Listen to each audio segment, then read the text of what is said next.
Welcome back to another technical video. Today, we'll go through your question, go through the answers for it, and hopefully that brings you to your solution.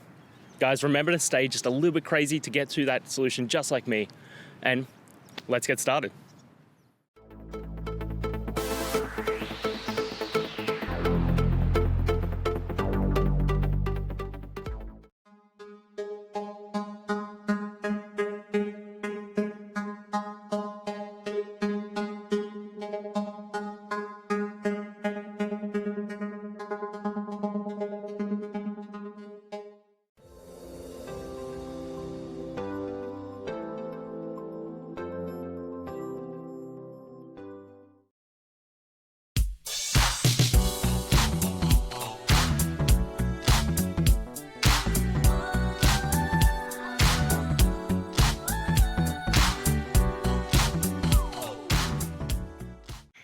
And that's it. I hope that that's helped find the solution that you're looking for.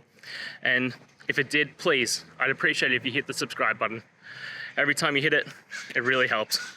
Now, I'll see you next time you need some technical help. And until then, have a good one.